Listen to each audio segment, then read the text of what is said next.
Bien bonjour, Hypnose Direct, voilà l'hypnose correcte. Aujourd'hui, un invité exceptionnel, Brice Lemaire. Bonjour Brice, Bonjour Manu, enchanté. comment vas-tu?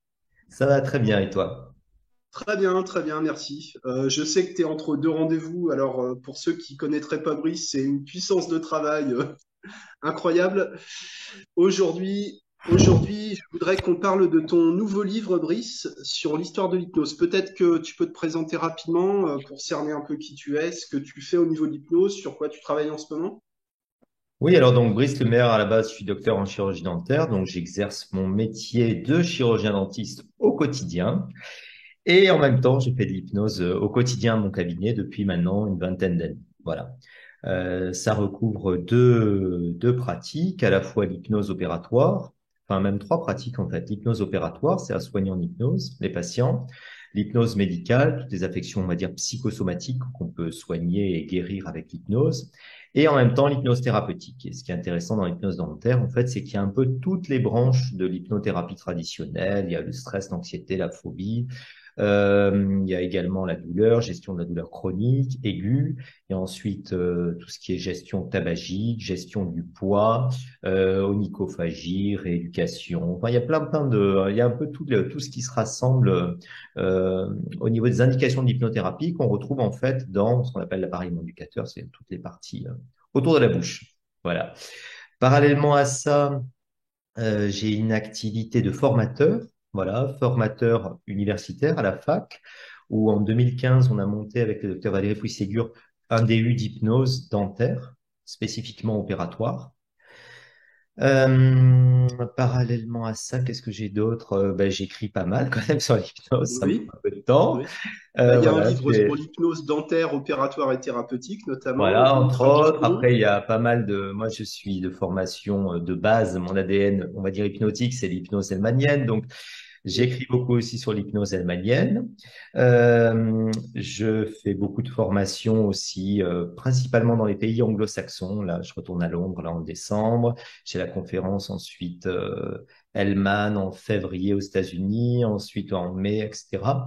Voilà, c'est pas par snobisme, mais c'est tout simplement lié aux rencontres que j'ai fait, aux formations que j'ai fait en hypnose, qui m'ont amené finalement à être beaucoup plus dans une mouvance, on va dire, d'hypnose moderne anglo-saxonne que française, on va dire, un peu néo-éricksonienne.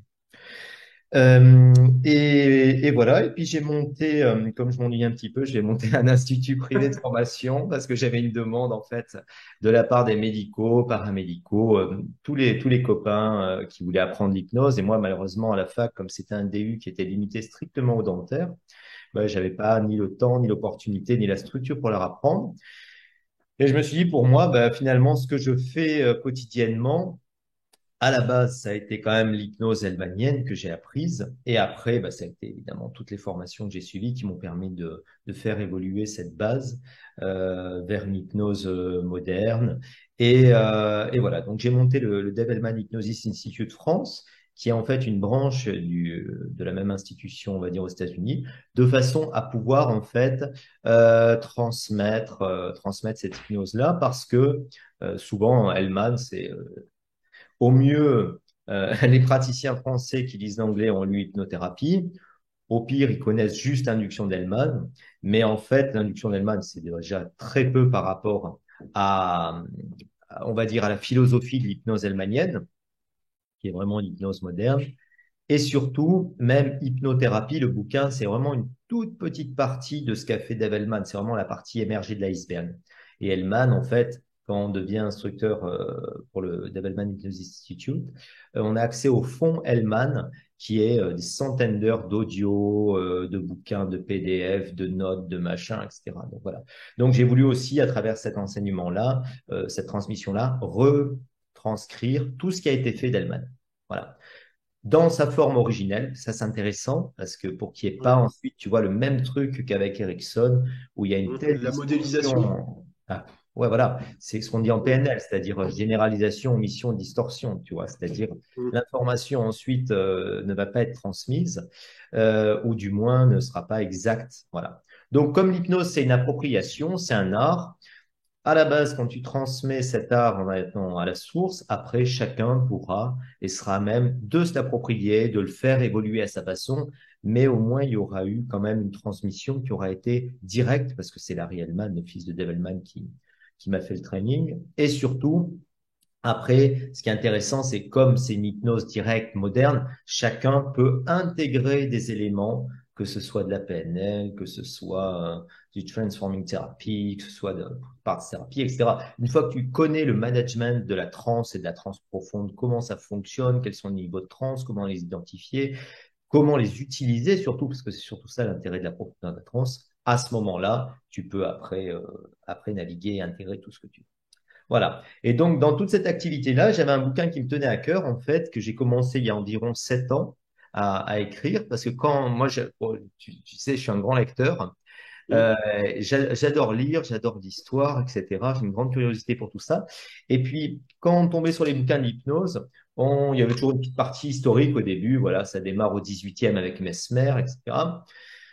Bon, et puis j'ai recommencé à lire un petit peu ces bouquins-là, et puis je me suis quand même aperçu que, de par mes connaissances personnelles, il y avait autre chose au niveau de la transe bien avant le 18e. Et puis, de la même façon, souvent, c'est un petit peu abrégé. C'est, on te dit, tu as le 18e, tu as Ouais, Mesmer, après 19e, tu as Braid, Elliotson, Esdale, et 20e, tu as Hellman, Erickson. Et de par les formations que j'ai fait dans les pays anglo-saxons, au XXe siècle, il y a bien plus que Hellman et Erickson déjà. c'est Et ça, il il y n'y a a personne. plein, ah ben oui, il y a plein de générations ensuite d'hypnos incroyables qui ont été soit concomitants à cette première génération, on va dire, qui est née au début du XXe siècle, soit ensuite qui ont fait progresser l'hypnose médicale à travers la deuxième, troisième, et là on en est à la, entre guillemets, quatrième génération, c'est-à-dire des personnes qui travaillent avec les disciples d'Hellman, d'Erickson, etc. Voilà. Donc ce bouquin, il s'est un peu structuré, évidemment, au fil des lectures, au fil des rencontres. J'ai pris beaucoup de notes au fur et à mesure. Et puis après, en fait, progressivement, j'ai eu, alors je sais pas si c'est la chance de pouvoir m'arrêter professionnellement pendant 2 mois, ce qui m'arrivait jamais depuis 25 ans, pendant le Covid, en fait, premier confinement. Ouais. Voilà. Donc je me suis retrouvé à la maison et j'avais plein de notes, de trucs, etc. que j'avais accumulé. Je me dis, bon, allez, je m'y colle. Et à raison de, je sais pas, 3, 4 heures par jour, une bonne demi-journée par jour, en 2 mois, j'ai pu finir le manuscrit. Puis après, ça a pris évidemment beaucoup de temps entre le moment où tu donnes le manuscrit, les relectures, les mises en page, l'infographie, etc. Voilà, donc c'est enfin sorti chez Satas. Et le but, c'était d'amener un petit peu une histoire de l'hypnose, mais qui soit pas un bouquin d'histoire et en même temps qui soit pas un bouquin Mm. d'hypnose, qui soit un peu entre les deux, un peu grand public, si tu veux, pour comprendre un petit peu d'où ça vient et puis surtout montrer en fait toutes les facettes finalement de la transe. Voilà.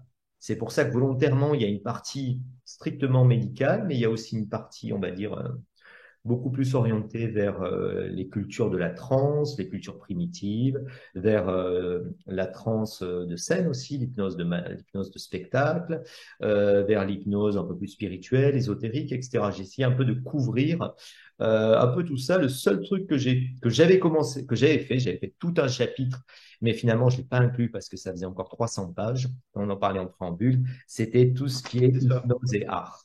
Voilà, la Ouais. transe dans le domaine de l'art, que ce soit la musique, que ce soit la peinture, que ce soit la littérature. Et ça, je pense que le manuscrit est prêt, alors je pense que je ferai un tiré à part quand j'ai le temps de le relire et de le corriger. Mais voilà, c'est le seul petit truc que j'ai pas rajouté, sinon ça faisait trop gros.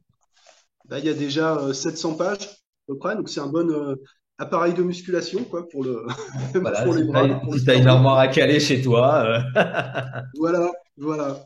Je vais peut-être le finir avant quand même. ouais, Ça, ouais. ça remonte très très loin parce que tu disais ce qu'on nous montre en formation, c'est on te parle de Janet, Berman, vite fait, il y a un peu une mode autour de ça.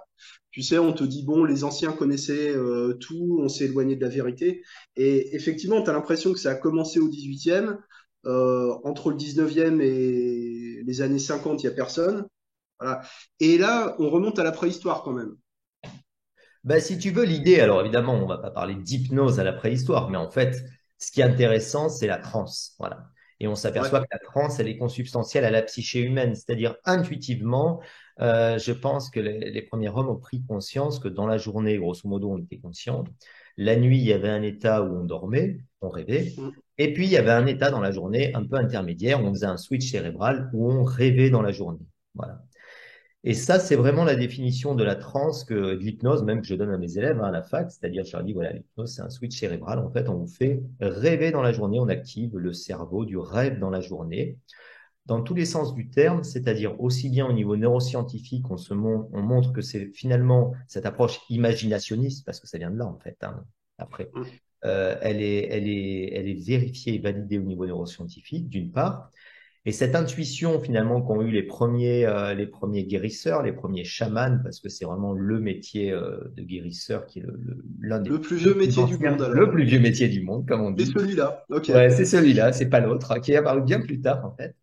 On se D'accord. rend compte en fait que ils avaient eu déjà cette intuition-là et puis surtout eux-mêmes, je pense, des capacités, des facilités de mise en transe qui leur permettaient d'accéder à ce niveau de subconscience. Voilà. J'aime pas tellement dire niveau de conscience parce que c'est plus de la conscience, quoi. Voilà. De Mm. même, je parle pas d'état On modifié de en avait parlé conscience. une fois, enfin, et ça revient. Les gens étaient plus réceptifs à l'hypnose dans le passé, alors plus prédisposés peut-être. Alors, si tu veux, ce qui est Est-ce intéressant, que c'est culturel? Est-ce que alors il y a plusieurs éléments à ça déjà. Ce qui est très intéressant déjà, c'est que à peu près on va dire jusqu'à Freud, tu te rends compte que les gens, on a toujours, entre guillemets, des maladies d'expression psychosomatique qu'on n'a plus aujourd'hui, des Mm. convulsions, des paralysies, des hystéries, qui étaient très courantes hein, à l'époque. Donc les gens étaient beaucoup plus suggestibles en fait, et du fait, ils étaient beaucoup plus suggestibles de façon positive. Donc on a toujours des guérisons et des cures miraculeuses. Tu vois, par Mm. exemple, des cécités hystériques, c'était assez fréquent à l'époque. Voilà. Je Ouais. pense Mesmer, Jésus-Christ, etc.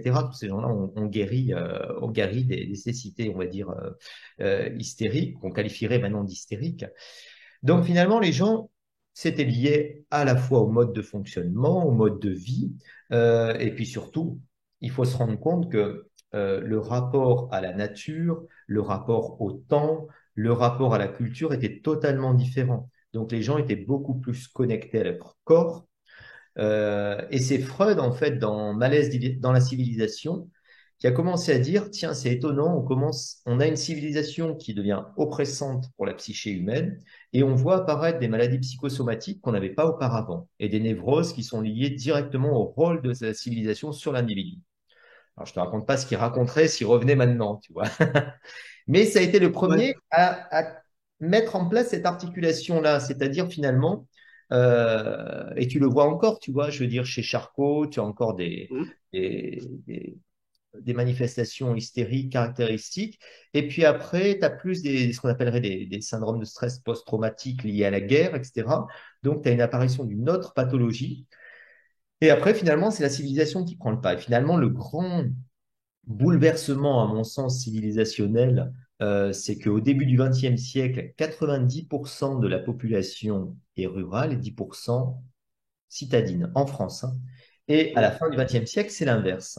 Et c'est Michel Serres qui, le premier, a dit, mais ça a été le bouleversement majeur, aussi bien sur le plan des relations humaines, sur le plan économique et sur le plan de la psyché. Et en fait, moi, l'idée que j'en ai, c'est qu'au plus on a développé la civilisation, au plus on a des individus qui sont dans le néocortex et donc de Ouais. plus en plus coupés, entre guillemets, de leurs sensations, leurs émotions, leur corps, etc. Avec aussi la connexion, et ça on le voit apparaître principalement chez les enfants, ou même chez les ados, ou même chez les jeunes adultes, ou chez les adultes tout court, bah, ce phénomène s'accentue de façon totalement exponentielle. Voilà. Donc, ce qui veut dire que les pratiques et la transe, entre guillemets, quand tu l'étudies d'un point de vue culturel et primitif, elle n'a pas les mêmes données, en fait. C'est toujours de la transe, mais si tu veux, les individus, ils sont déjà hyper réceptifs, grosso modo.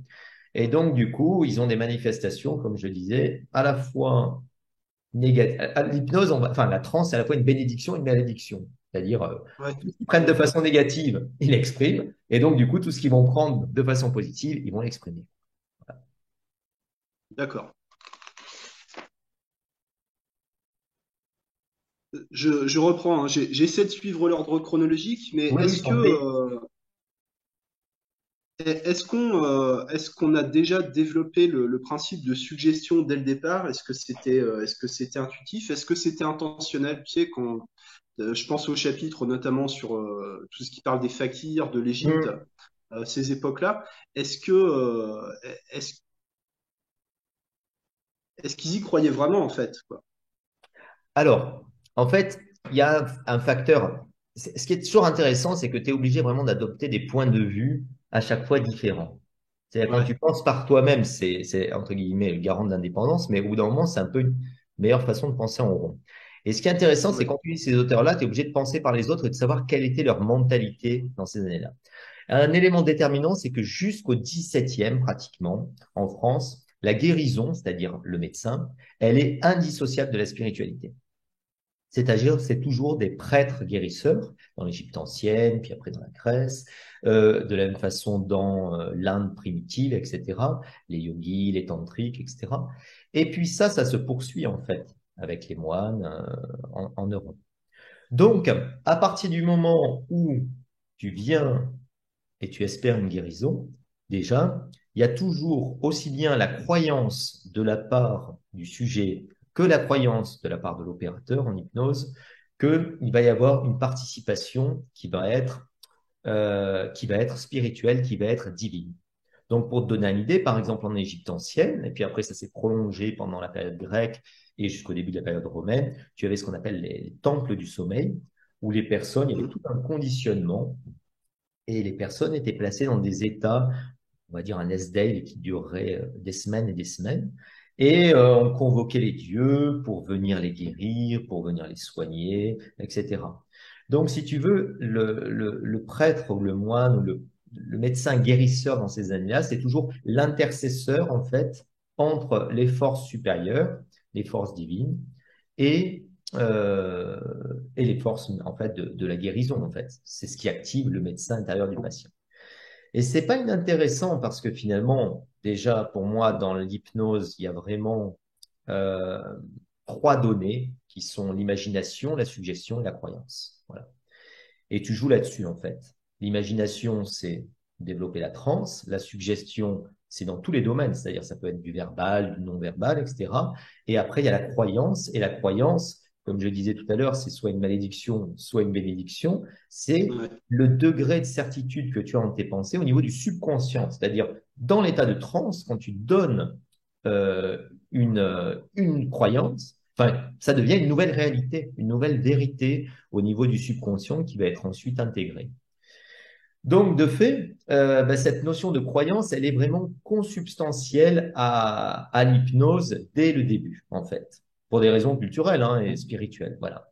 Et puis après, on s'en est détaché, on s'en est éloigné, parce que la médecine, en fait, s'est scindée.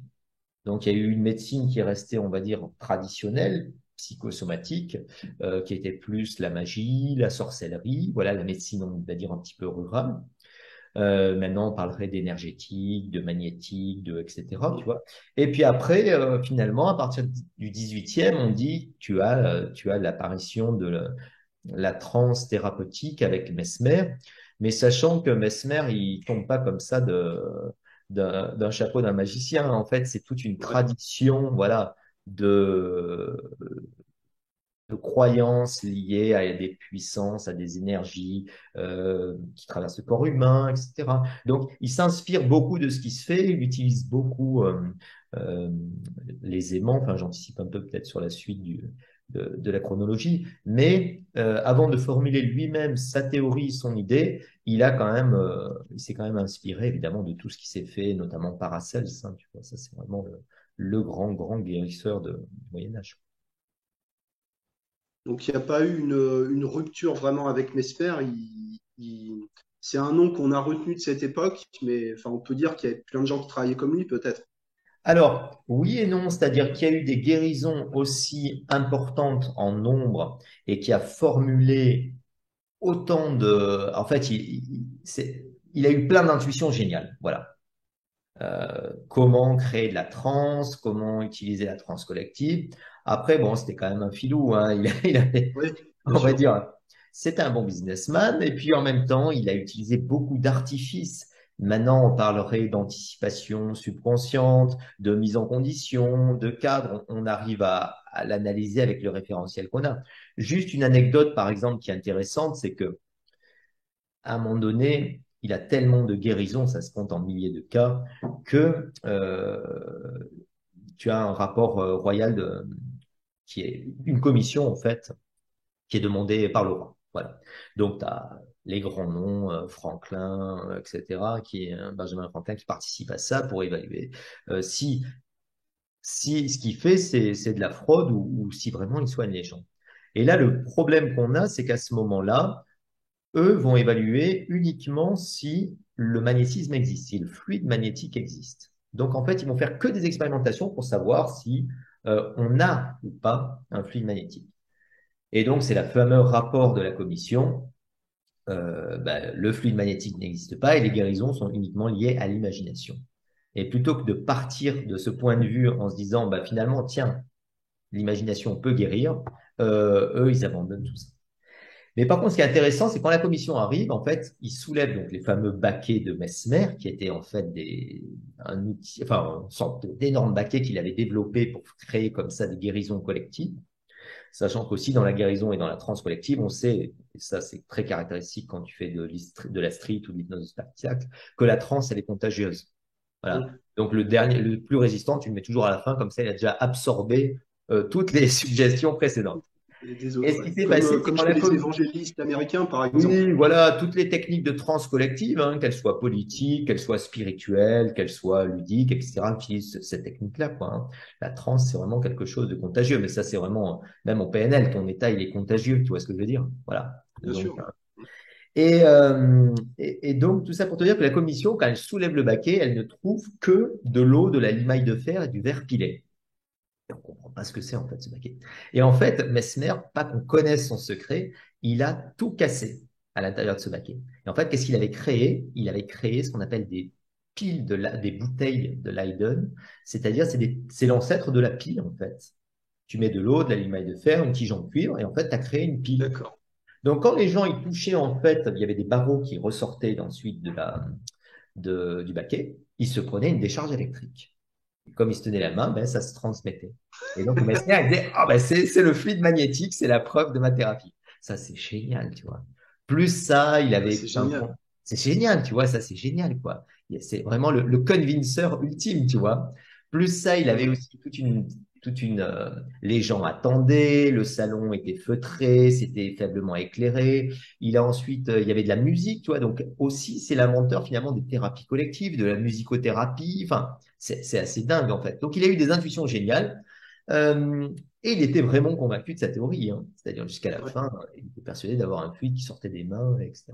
Et ça s'est poursuivi ensuite pratiquement sur pas loin d'un siècle.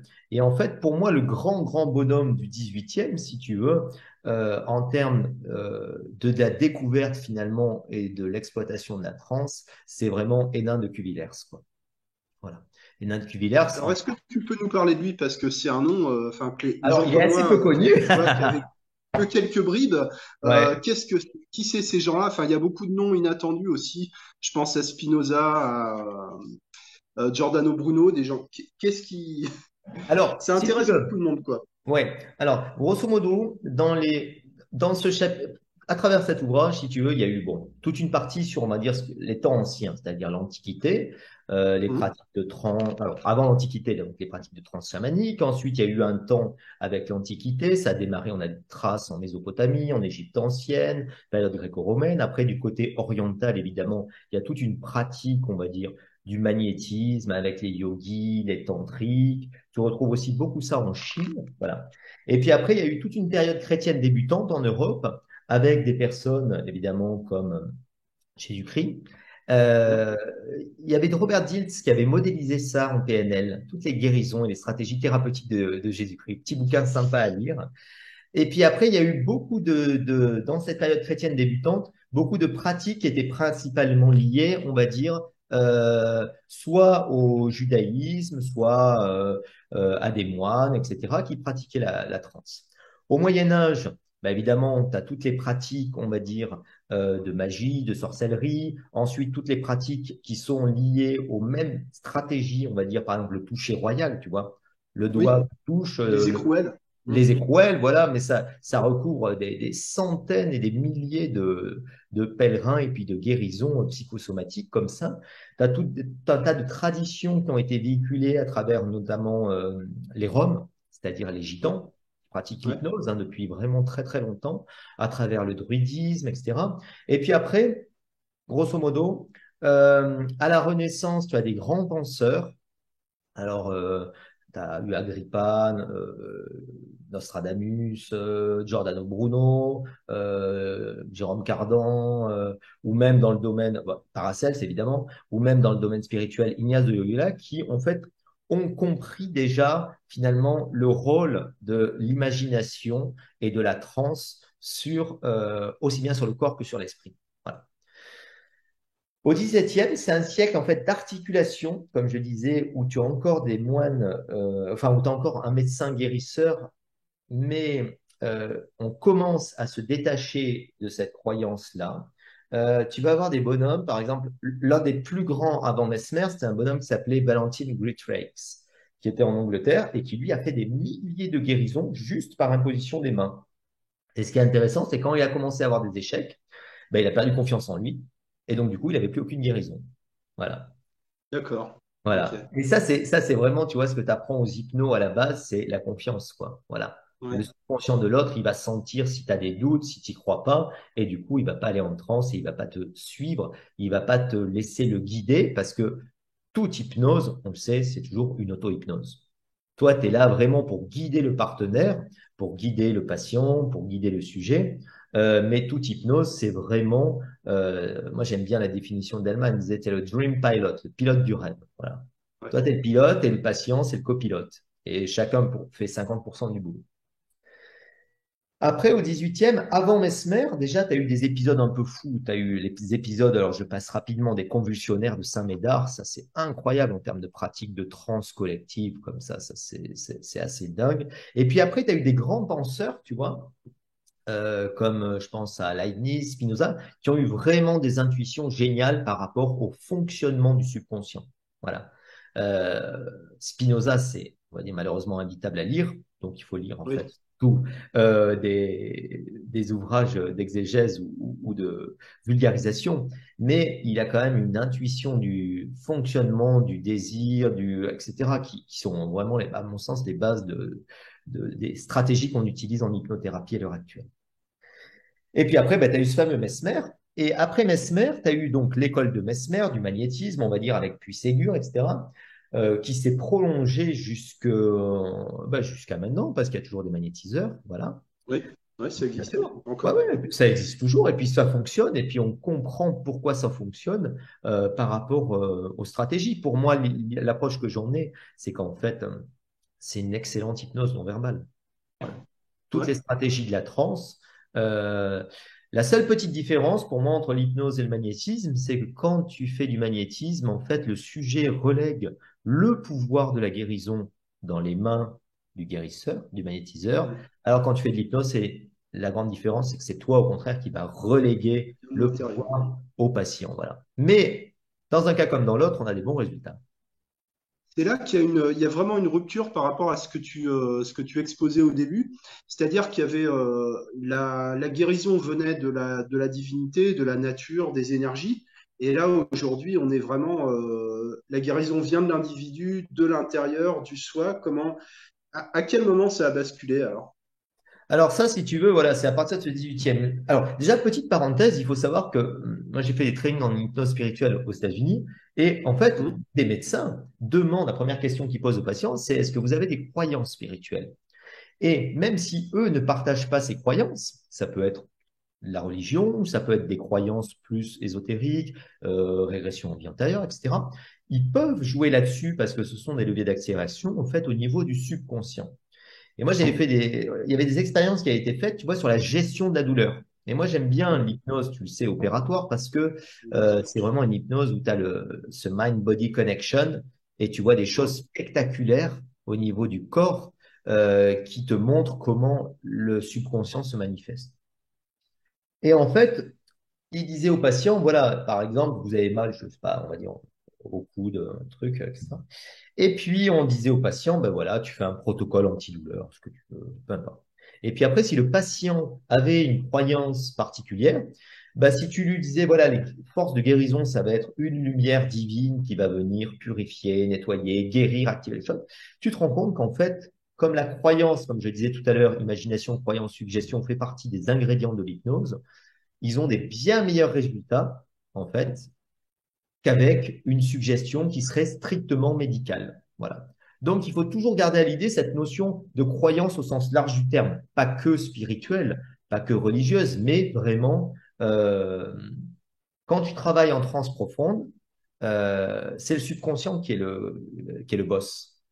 Et à partir de ce moment-là, sa nouvelle réalité, il est le boss au niveau du corps et de l'esprit. C'est lui qui contrôle. C'est ce que tu cherches. Enfin, moi, c'est ce que je cherche Ouais, dans la ouais, trance tout à fait. profonde. Tu vois, c'est vraiment ça. C'est plus avoir du conscient, mais avoir une réponse et un contrôle qui soit automatisé, qui soit direct Mm. et qui soit lié au subconscient. Donc, dans Une ces cas-là, transe autonome, quoi. exactement. Voilà. Ouais, ouais. Où tu sens que tu as le fonctionnement du sujet automatique avec des réponses uniquement subconscientes. Et dans ces cas-là, tu te rends compte qu'en fait, ce qui est intéressant, c'est que tout ce que tu vas dire, à partir du moment où tu as franchi le somnambulisme, ça devient une réalité. Ça devient une vérité pour le Ouais. subconscient. Ouais. Et ça, tu t'en rends bien compte, hein, c'est pour ça que tu as une compréhension littérale. Donc, à partir du moment où tu as eu cette bascule au XVIIIe siècle, tu as eu des gens qui ont gardé ça. Donc, tu as eu, en fait, grosso modo, le magnétiseur à partir de Mesmer, et puis ça s'est prolongé, etc. Et après, tu as eu ce qu'on a appelé les imaginationnistes. Et le premier, donc, ça a été l'abbé Faria, qui est un personnage Mhm. pareil. Ce qui est intéressant, en fait, dans l'histoire de l'hypnose, c'est l'histoire des bonhommes, quoi, parce qu'ils sont tous Ouais. un peu hauts en couleur. Et Mm. c'est assez étonnant, quoi. C'est vraiment des personnages assez originaux. Et tu as eu un bonhomme qui, pour moi, est quand même le plus intéressant, top 5 de l'histoire de l'hypnose, tu vois, c'est Hénin de Cuvillers. Donc, lui, ça a Mm. été quand même le secrétaire de la Société de l'Harmonie de Mesmer. Bon, j'en parle pas, mais parce que ça prendrait un peu trop de temps, mais ça a été le secrétaire de Mesmer pendant pratiquement 20 ans, qui connaissait vraiment la technique vue de l'intérieur, et il avait vraiment observé Mesmer, et c'est le premier à dire non, mais en fait, tout est, non pas fake, mais tout ne fonctionne que grâce à l'imagination. Et ensuite, c'est le premier à parler de suggestion, en fait, aux mots qu'on va dire. Et c'est le tout premier, tu sais, dans tous les bouquins, on te dit, oui, hypnose, c'est sommeil, et c'est Braid en 1843 qui a donné ce terme-là. Et en fait, non, c'est faux, c'est Hénin de Cuvillers en 1820 qui invente le mot hypnose. Et il invente le mot hypnose, et puis il invente mais des centaines de mots utilisant cette racine grecque, mais il explique que la racine grecque, hypno, c'est pas hypnose égale sommeil, c'est hypnané, et hypnaé, ça veut dire le moment où quand tu dors, tu rêves. D'accord. Et il va inventer Ça tout change tout, hein. Pardon? Ça change tout. Mais ça change tout, mais bien sûr. Ça veut dire que l'hypnose, c'est du rêve éveillé dans la journée, mais du rêve éveillé. C'est-à-dire quand tu es en transe profonde somnambulique, hallucination positive, négative, reproduit au niveau cérébral, la, entre guillemets, réalité que tu as quand tu rêves la nuit. Tu as une activation cérébrale au niveau de tous tes centres de la perception, mais qui sont intériorisés. Et donc, tu as le même phénomène. Et la personne, elle est dans, et tu le vois bien quand tu fais de la transe profonde somnambulique, que la personne, elle est dans un rêve qui est nourri par les suggestions que tu lui donnes. Et lui, Mhm. ça a été vraiment le premier à comprendre ça et à étudier ça. Alors, à comprendre ça, donc, il y a deux bouquins à lire. Alors, déjà, il y a les archives du magnétisme animal. Bon, ça, c'est vraiment historique, mais c'est passionnant parce que justement, tu as vraiment cette bascule de la compréhension et presque de l'hypnose moderne qu'on a. Il va s'appuyer sur Faria aussi, qui avait été beaucoup décrié, conspué à l'époque, parce que déjà, il n'était pas français, on ne comprenait pas grand-chose de quand il parlait, et puis qui avait vraiment ce côté spectaculaire. C'est vraiment l'inventeur des inductions instantanées, Faria, tu vois. Et Nain de Cubias, lui, va formuler ça à travers un bouquin qui va être beaucoup plus orienté sur finalement tous les termes qu'il va utiliser, et puis un autre bouquin qui sera un bouquin historique où il va retrouver toutes les pratiques de trance. Voilà. Donc ça, c'est à mon sens, le grand auteur à lire. Après, l'hypnose en France, en Allemagne, en Europe, connaît un grand déclin. Et là, elle passe côté anglo-saxon en Angleterre. Et là, tu as ce qu'on appelle le trio britannique qui va être Elliotson, Braid et Esden. Et Elliotson, lui, c'est le premier à amener le magnétisme médical en Angleterre. Lui, c'était un ponte au niveau médical et c'est le premier à s'intéresser à ça. Et il s'intéresse comment? En fait, grâce, et tu vois apparaître à partir du 18e des hypnotiseurs de scène, de spectacle dans la rue, etc. Enfin, des magnétiseurs à l'époque, hein. Pas des hypnotiseurs, mais. Et donc, tu commences à avoir, et ça m'a toujours fasciné, cette interaction entre l'hypnose dite récréative, ludique, et l'hypnose sérieuse, dite médicale. Et en fait, tous les grands noms, hein, que ce soit ensuite plus tard Bernheim, que ce soit même Charcot, que ce soit ensuite, je pense en France, à Cherchev, etc., ont toujours fait appel à des hypnotiseurs de spectacle pour essayer de comprendre en fait comment ça fonctionnait l'hypnose de spectacle et la transe, tu vois, et tirer des outils. Et la meilleure synthèse qui a été faite, évidemment, c'est Hellman, parce que lui, il conjuguait les deux. Ouais. Voilà. Mais à la base, ça a fonctionné comme ça. Et après, quand ce trio en fait britannique émerge, il faut savoir qu'Elliot Hudson, lui, n'a fait que du et n'a toujours, même à l'époque où Braid avait formulé sa théorie, le mot hypnose, a toujours gardé cette compréhension du magnétisme et ne l'a jamais lâché ni abandonné, tu vois. Donc, ce qui est aussi intéressant, c'est qu'en fait, quand tu utilises l'histoire d'hypnose, tu étudies l'histoire des croyances et des fausses croyances aussi. Et ça, je pense qu'en tant que thérapeute, on a plein de trucs où on dit ça marche, donc ça doit être ça. Et c'est ça la vérité. Et en Ouais. fait, on a plein de fausses croyances. Et l'intérêt, justement, c'est d'échanger entre nous pour qu'on comprenne qu'est-ce qui est de l'ordre à mon sens, du fait et qu'est-ce qui est de l'ordre de l'opinion. C'est le fait scientifique qui a été, entre guillemets, prouvé, éprouvé par de nombreuses personnes et validé scientifiquement. Et l'opinion, c'est toi, ton feeling, ton ressenti par rapport à la thérapie, par rapport aussi à ce qui fonctionne, ce qui marche, etc.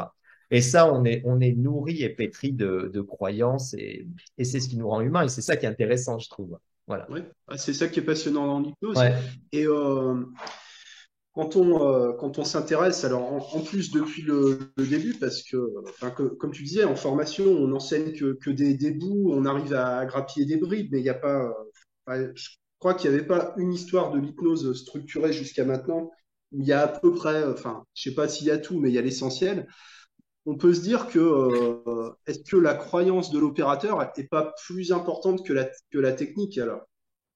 Bah, tu sais, tu vas en transe avec tes croyances, mais surtout avec les croyances de l'opérateur, hein. Voilà, tu Ouais, vois. Donc, du coup, il y a une interaction parce que l'hypnose, pour moi, la transe, c'est une communication entre les deux subconscients.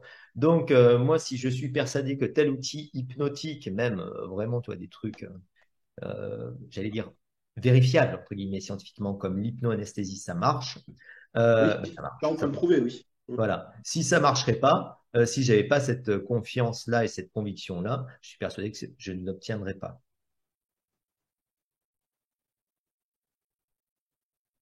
Voilà. Après, si tu veux, ce qui est intéressant, je trouve, c'est finalement c'est ça qui est passionnant dans l'histoire. Au-delà de l'histoire de l'hypnose, c'est l'histoire des idées et Ouais. comment se crée comme ça entre ces interactions culturelles, médicales, scientifiques, comment se développe et se structure l'hypnose. Et l'hypnose, c'est toujours à mi-chemin et ça restera toujours à mi-chemin entre l'art et la science. Voilà. Et Hellman, il Oui, disait, tu parce qu'au vois, niveau scientifique, qu'est-ce qu'on a prouvé finalement? Enfin, on a ben, si tu prouvé que ça veux, existe. on a prouvé que ça existe, et puis après, on a une hypnose médicale et des recherches scientifiques. L'hypnose expérimentale, ça date depuis plus d'un siècle maintenant, hein. Ça Ouais. pratiquement, on va dire, ça date pardon, de cette époque-là, de l'époque de Braid, etc., où on a commencé vraiment à faire une systématique. Puis après, l'hypnose est partie, on va dire, elle est revenue en France avec l'école de Nancy, l'école de Paris, etc. L'école de Richer aussi, qui est un peu moins connue, mais qui était une grande école d'hypnose. Et puis après, elle est partie dans les États-Unis. Et à partir de ce moment-là, si tu veux, on a commencé à avoir vraiment une approche médicale, scientifique de l'hypnose qui s'est structurée, qui s'est développée pratiquement sur un siècle, voire un peu plus, avec évidemment, dans cette approche-là, médicale et scientifique, des expérimentations. Voilà. Donc là, après, tu as eu même un gap entre l'hypnose médicale et l'hypnose expérimentale. Et donc, il y a des praticiens, je pense maintenant, tu vois, à Stanford, des mecs comme Spiegel, des mecs comme Kirsch, des mecs, etc., qui ont fait vraiment, vraiment progresser l'hypnose et la compréhension de la transe. Et après, évidemment, ça a explosé avec l'apport des neurosciences et surtout de l'imagerie cérébrale. On a pu vraiment comprendre qu'est-ce qui se passait au niveau du cerveau. Voilà. Mais pour te donner une idée, la reconnaissance de l'hypnose sur le plan médical et scientifique aux US, c'est 1958. En Grande-Bretagne, c'est 1955. Et en fait, c'était principalement lié à la Deuxième Guerre mondiale. Il y a eu tellement de traitements qui ont été expérimentés sur les soldats qui revenaient de guerre au niveau médical, au niveau scientifique, et on a vu l'intérêt de l'hypnose, tu vois. Voilà. Il y a un très beau film là de Houston, là, qui est John Huston, There Will Be Light, où tu vois justement de l'hypnose. Il est disponible hein, sur YouTube, où tu vois de l'hypnose faite dans les centres militaires pour guérir les PTSD, c'est-à-dire les syndromes de stress post-traumatique. Et en France, ben, il a fallu attendre en fait le rapport de l'INSERM en 2015 et pour que l'hypnose elle soit reconnue sur le plan médical, scientifique, et surtout qu'elle commence à émerger dans les facultés, qu'on crée des DU, etc. Même si on avait tous la conviction que ça marchait, parce que c'est un outil qu'on utilisait quotidiennement. Pour avoir une validation universitaire et un enseignement universitaire, il faut vraiment qu'il y ait des cautions scientifiques, des commissions. Enfin, ça prend beaucoup de temps, tout ça. Voilà. Il y a des différences entre le monde anglo-saxon et le monde enfin, francophone, européen, au niveau de l'ouverture du monde médical à l'hypnose. Est-ce que c'est le grand public? Comment ça s'explique alors qu'on est 60 ans de retard sur... Alors, ben, déjà, en fait, si tu veux, ce qui s'est passé, c'est que après ces écoles françaises, donc il y a eu vraiment ce qu'on appelait un âge d'or de l'hypnose, fin 19e, Hum, début 20e, tu vois, avec École de Paris, École de Nancy. Et puis après, on peut dire qu'il y a trois éléments qui ont fait que l'hypnose a disparu en France. Premièrement, c'est l'essor de la psychanalyse avec Freud. Voilà. Et il faut vraiment lire et comprendre Freud pour comprendre son rapport à l'hypnose. Parce que, évidemment, lui, il a appris l'hypnose à Paris avec Charcot. Ensuite, il a été à Nancy. Il a même traduit des bouquins de Bernheim. Mais en fait, il y avait plein là aussi, de fausses croyances et de présupposés par rapport à l'hypnose qu'il a relégué ça à de la magie, à de la sorcellerie. Enfin, c'est un peu un raccourci de dire ça, mais pour lui, c'était pas une thérapie à développer. Ajouter à cela que c'était un très mauvais opérateur. Donc, du coup, il a abandonné l'hypnose. Donc, premièrement, il sort de la psychanalyse. Deuxièmement, il sort de la pharmacopée, donc les médicaments euh, pour traiter les patients. Et troisièmement, il sort de l'anesthésie chimique. Voilà. Donc, on a dit l'hypnose, non, mais c'est un truc du Moyen Âge, quoi. Nous, on a on a ouais. des outils, on a des techniques scientifiques, on a des médicaments, on a des anesthésiques pour soigner plus vite, mieux, de façon plus efficace, en plus grand nombre. Voilà. Donc, abandon complet. À ce moment-là, l'hypnose était partie déjà aux États-Unis. Elle a mis énormément de temps à émerger, hein, parce qu'au début, c'était du magnétisme, etc. Et puis après, ben, il y a eu une première génération, on va dire, euh, euh, Clark Hull. euh, je pense aussi à des mecs comme Flower, Monroe, etc., qui sont un peu l'enceinte de l'hypnose médicale. Et puis après, tu as eu la première génération, c'est-à-dire, quand je dis première génération, peu de choses près, ils sont nés à peu près au même moment. Hellman, Erickson et McGill. Voilà. Hum. Donc, eux ont commencé à développer, évidemment, travailler avec des patients en hypnose. Et puis, bon, ça serait trop long à développer l'histoire de chacun, mais c'était grâce à eux, si tu veux, qu'il y a eu vraiment cette première génération d'hypno qui a permis de créer et d'utiliser finalement l'hypnose dans un cadre médical ou scientifique, ou ensuite expérimental avec Erickson, parce qu'il a fait énormément d'hypnose expérimentale, ou ludique avec McGill, qui a été quand même l'inventeur de l'hypnose de spectacle.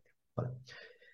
Et puis après, bah, dans les années 40, il y a eu de plus en plus de médecins qui ont été formés à l'hypnose. Mais il faut savoir que finalement, jusque dans les années 70, ce n'était que des médecins qui utilisaient l'hypnose comme outil. Et la profession, ce qu'on appelle d'hypnothérapeute, n'existait pas. Et au bout d'un moment, en fait, ces médecins, ils se sont rendus compte que quand on a commencé à avoir des formations Les toutes premières, ça a été l'HTH avec Randall Churchill et Ormond McGill sur la côte ouest aux États-Unis, première école à enseigner l'hypnose et l'hypnothérapie. Ben, finalement, c'est devenu une profession à part entière. Et donc là, à ce moment-là, tu as eu ce qu'on appelle les lay hypnotistes, c'est-à-dire les hypnotiseurs non médicaux qui apprenaient l'hypnose. Tout ce qui était phobie, tabac, perte de poids, enfin toutes les indications de l'hypnothérapie, le sommeil, le stress, etc. Et ça s'est structuré progressivement, en fait. Et puis après, il y a eu une reconnaissance sur le plan professionnel, sur le plan légal, sur le plan médical, où tu as maintenant, à l'heure actuelle, toujours les hypnothérapeutes, qui sont donc une profession structurée avec un syndicat depuis 50 ans maintenant aux États-Unis. Et puis après, il y a des médecins qui utilisent l'hypnose. Donc, aux États-Unis, si tu veux, à l'heure actuelle, il y a trois types d'hypnose. Enfin, même, il y a plusieurs types d'hypnose, mais tu as l'hypnothérapeute, tu as le médecin, le dentiste, la sage-femme, l'infirmier qui utilisent l'hypnose. Tu as de l'hypnose expérimentale qui continue toujours. Après, tu as de l'hypnose de spectacle, l'hypnose spirituelle, etc. Mais si tu veux, depuis le XXe siècle, tous les sorts, tous les progrès en termes de recherche, puis surtout de pratique, sont venus de là. Et tous les disciples ensuite qui ont suivi, je pense notamment, tu vois, la première génération, ça va être des personnes comme Gilboyne, comme Charles Tebetz, il y a eu Watkins, il y a eu Kruger ensuite, il y a eu, enfin, tous ces grands noms de l'hypnose médicale euh, ont ensuite vraiment structuré les pratiques, les techniques utilisées en hypnose. Alors qu'en France, finalement, il y a eu très peu de praticiens. Ben, il continue à y avoir quelques magnétiseurs. Et puis finalement, il y a eu vraiment un trou. Il n'y a eu que Chertok, en fait, en France, hein, qui est un bonhomme extraordinaire à découvrir, à lire absolument, qui a qui a continué, pardon, contre vents et marées, parce qu'il s'est quand même fait virer de la fac, il s'est quand même de médecine, il s'est quand même fait virer de la société de psychanalyse, puisqu'il était psychanalyste, pour avoir son indépendance et continuer à faire de l'hypnose, quoi. Voilà. Et puis après, ben, c'est revenu un petit peu lentement dans les années 70. Et dans les années 80, en fait, tu as eu Jean Godin qui a amené la nouvelle hypnose Ouais. et qui a eu cette approche que j'ai qualifierais de néo-ericksonienne, c'est-à-dire il faut savoir qu'il n'a jamais étudié avec Erickson, hein, l'hypnose, mais il a étudié ensuite l'hypnose avec des personnes qui avaient étudié avec Erickson. Voilà. Et donc, après, il a amené son interprétation personnelle. Voilà. Et donc, finalement, l'hypnose française, depuis les années 80, c'est un peu, Christophe Pank, il appelle ça une hypno-PNL. Voilà, c'est en fait un Ouais. mélange de concepts qui viennent de l'hypnose de ces années-là, de Jean Godin, un peu de la PNL, un peu de la modélisation. Enfin, voilà, à mon sens, ça n'a plus grand-chose à voir avec ce que faisait réellement Erickson, qui faisait quand même Ouais. Ouais, que c'est de la clair. transe profonde, qui faisait des sessions qui duraient énormément de temps. Et comme je disais, tu vois, en préambule, c'est toujours important quand un hypno ou un mouvement ou une technique t'intéresse d'aller chercher la source. Ouais. Plus maintenant, on a De ne pas tout, hein. rester fermé sur une école, quoi. Bah voilà, je veux dire, tu t'intéresses à, je sais pas, aux parts thérapie, bah t'étudies Watkins, t'étudies Tebet, tu lis le bouquin, voilà. Et c'est beaucoup plus simple que d'avoir, j'allais dire, un tas d'intermédiaires, parce qu'il y a toujours une déperdition de l'information, et puis à la fin, tu aboutis à quelque chose qui ressemble plus à grand-chose, quoi. Donc C'est voilà, d'aller à cette la source, hypnose. quoi. Ouais, toujours, hein. Ouais, toujours. Et puis maintenant, on a Internet, donc tu peux avoir les vidéos quand ça a été filmé, tu peux avoir les audios, tu peux avoir les bouquins. Enfin, je veux dire, avant, moi, pour constituer une bibliothèque d'hypnose, ça m'a pris des années parce que c'était que des bouquins très difficiles à trouver. Maintenant, tu trouves tout, quoi. Ouais, c'était comme acheter de la drogue, hein, d'acheter les bouquins d'hypnose. En plus, c'était pas reconnu médicalement, tu vois, donc c'était un peu Ouais. underground, quoi.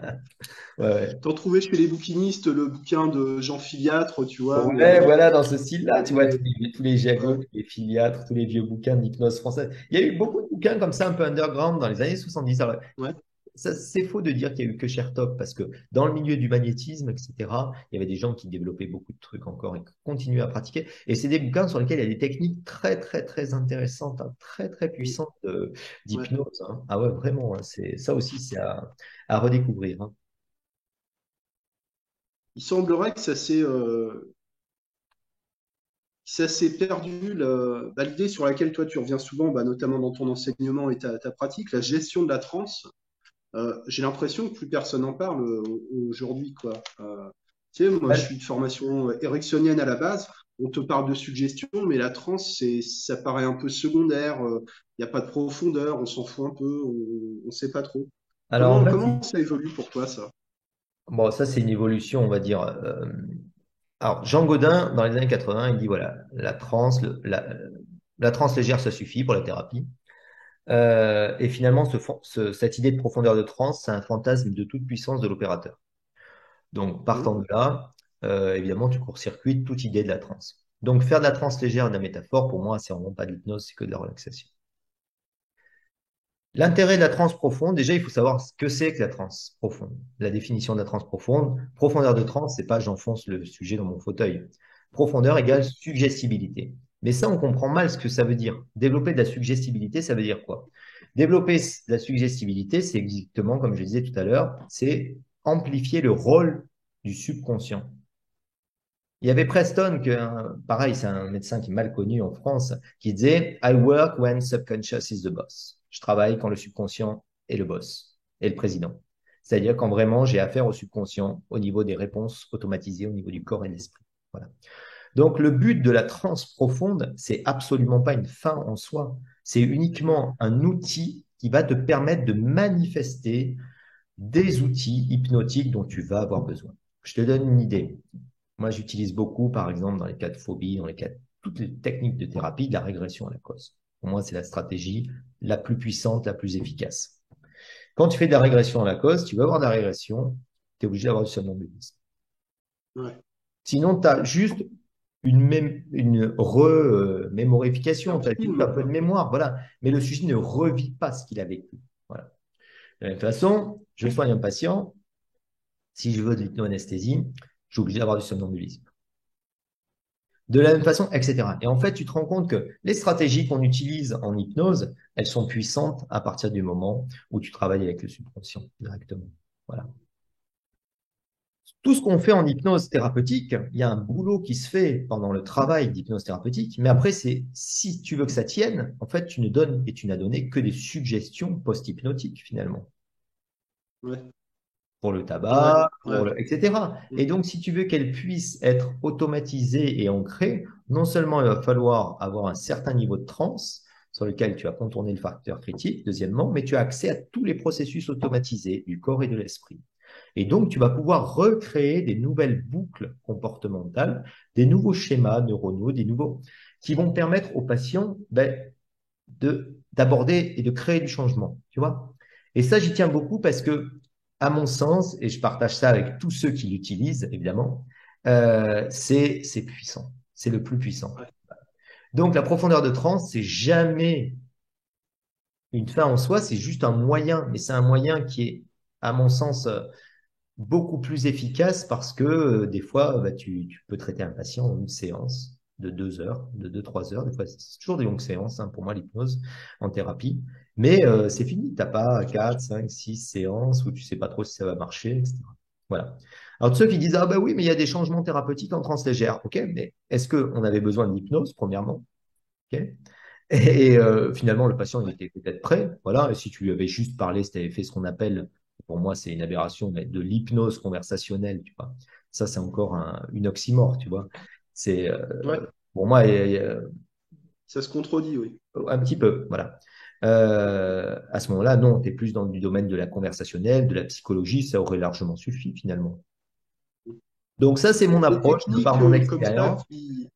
Pardon, Pardon? pardon, je te laisse parler. Oui, oui. Donc ça, c'est mon approche à la fois de par mon expérience, mais surtout, c'est pas que moi qui dis ça. C'est grosso modo ce que Hum. dit l'hypnose anglo-saxonne depuis 70 ans. Parce qu'il faut savoir que tous les opérateurs, que ce soit Ericsson, Hellman ou toutes les générations d'après, les Tebets, les Kruger, etc., ne travaillent que avec de la transe profonde. Et je veux dire, la base, c'est vraiment, eux, ils ont encore des stratégies très classiques. Maintenant, on a d'autres stratégies qui permettent d'aller plus vite, mais eux, c'est vraiment induction, approfondissement et test. Et quand je Ouais. teste, ben, je teste au moins pour aller au-delà de l'amnésie, tu vois. Donc, Hum. on va pas en H plus, H moins, hallucination positive, négative. Mais pour moi, cette idée de profondeur de transe, pour la faire simple, tu prends l'échelle de Harmons. Voilà. qui est pour moi le standard qu'on utilise. Et tu commences à bosser quand tu es à RONS 4, 5. Et là, tu peux pratiquement faire de l'hypnose sans contenu, quoi. Et Pratiquement. alors, voilà, après, tu fais ce que tu veux. Si tu veux, tu fais de l'hypnose Ouais. sèche, etc. Mais par contre, en fait, tu sais que tu as créé quand même les conditions qui vont te permettre de travailler, de bosser avec le subconscient, sans interférence du conscient, sans interférence du facteur critique, etc. Donc, tu vas avoir déjà une acceptation des suggestions, mais c'est pas que ça, accepter les suggestions, c'est vraiment travailler. Et surtout, il y a vraiment deux types d'hypnothérapie. Tu as l'hypnothérapie par suggestion, mais ensuite, tu as l'hypnoanalyse. Et ça, à mon sens, c'est Ouais. vraiment l'outil le plus intéressant. L'hypnose thérapie par suggestion, tu essaies toujours d'implanter, entre guillemets, des idées de l'extérieur vers l'intérieur. L'hypnoanalyse, que tu fasses des transforming thérapies, de la régression, que tu fasses des parts thérapie, tu établis une communication avec le subconscient du sujet et tu travailles avec lui pour qu'il trouve lui-même, non pas pour qu'il trouve lui-même sa solution à ses problèmes. Et c'est Mm. pas toi qui donne la suggestion, même si à un moment, tu as des petites idées pour le faire travailler, mais tu vas le Bien faire sûr. découvrir. Voilà. Et ça, à mon sens, c'est la technique d'hypnose la plus intéressante parce que c'est vraiment le plus créatif, le plus intéressant. Et surtout, c'est là où tu te sens en communication avec les deux subconscients, tu vois. Une idée sur laquelle tout le monde semble à peu près d'accord, mais qui est très peu appliquée dans la réalité, en fait. Moi, j'ai Je sais l'impression que pas, l'hypnose moi, moderne, c'est asséner des suggestions, asséner des solutions aux gens, quoi. je sais pas, peut-être. Après, je pense qu'aussi c'est une question de technique et de pratique. Si t'es pas formé à ça, ben Mm. déjà, alors déjà il faut savoir que ça existe, mais après il faut être Déjà, ouais. formé, entraîné à ça. Tu vois, par exemple faire de la régression, il faut de la bouteille hein, quand même pour savoir gérer des Mm. abstractions. Il faut aussi, c'est un entraînement et c'est une technique spécifique, ça s'apprend, tu vois. Moi j'avais appris avec Roy Hunter, ben, le séminaire il dure quand même une semaine, tu vois, sur la régression. Ouais. Voilà. Pareil, quand tu apprends les parts thérapie, souvent on a cette approche un peu simplifiée de la PNL, mais, Mm. euh, mais c'est quelque chose qui prend du temps, quoi, hein, à être compris, à être intégré, à être pratiqué. Voilà. Toutes ces techniques-là, les transforming thérapies qui sont dingues, le truc de Gilboyne, ça c'est incroyable. Ça, Ouais. c'est vraiment des outils, à mon sens, qui sont hyper puissants, quoi, en hypnothérapie. Cool. Ouais. Je te propose de conclure. Le temps passe vite en ta compagnie, Brice. Surtout en la tienne. Est-ce que, Écoute, en conclusion, je dirais, soyez ouverts. Voilà, quand vous faites de l'hypnose, soyez ouverts. Soyez le plus ouvert possible. Intéressez-vous à tout ce qui a été fait et puis soyez indépendant et pris de liberté. Apprenez à intégrer l'hypnose, étudiez-la vraiment toujours comme une science à travers les ouvrages, à travers les formations que vous faites, mais par contre, pratiquez-la toujours comme un art, c'est-à-dire vraiment, il y a une dimension humaine et artistique, voire même esthétique dans la transe. Ça, c'est la première chose. La deuxième chose, soyez ouverts et essayez de vous faire votre propre appropriation par rapport à toutes les influences que vous prenez. Voilà. Et soyez, et ça c'est, je dirais, l'hypnose, c'est pour les patients, hein. Voilà. C'est certes pour ouais, soi, pour l'auto-hypnose, mais c'est pour les patients. Donc soyez toujours centrés sur le patient. Euh, centré sur le patient. ah ouais, ça c'est vraiment, vraiment une approche qui est, à mon sens, c'est l'approche de Tibet, tu vois, et de Hunter. C'est vraiment cette Mm. approche-là, c'est-à-dire, t'es pas là avec tes techniques, mais au contraire, tu vas improviser. Et c'est là où ça devient intéressant, l'hypnose, parce que justement, c'est que de la créativité, c'est que de la liberté et c'est que de l'improvisation. Évidemment, en hypnose moderne, allemandienne ou n'importe quelle forme d'hypnose moderne, t'as jamais des scripts ou t'as rien, quoi. C'est vraiment, tu Ouais. sais à peu près où tu veux aller, mais t'improvises tout du long, quoi. Donc, c'est ça qui est Il y a intéressant. il y a une logique, une Il y a une structure, comme logique. en musique en fait, hein, comme en musique Exactement, improvisée. on y revient. Et puis C'est voilà, et puis au pas, plus vous avez de connaissances, que ce soit sur le plan historique, euh, au plus vous avez de liberté. Ça, c'est un peu général. voilà. Voilà, ce L'histoire bouquin, de je l'ai l'hypnose, conçu de façon un peu, on va dire, historique, mais en même temps, il y a plein d'inductions, il y a plein ouais, d'images, il y a plein d'inductions pratiques pour faire vraiment quelque chose de vivant.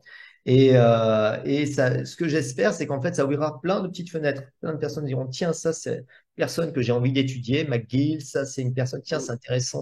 Voilà, c'est vraiment cette approche-là, quoi, hein, qui m'a porté dans l'écriture de cet ouvrage. Et le fait comme ça, surtout, de pouvoir échanger ensuite avec des praticiens qui ont cette même approche, quoi. Pas d'esprit de chapelle.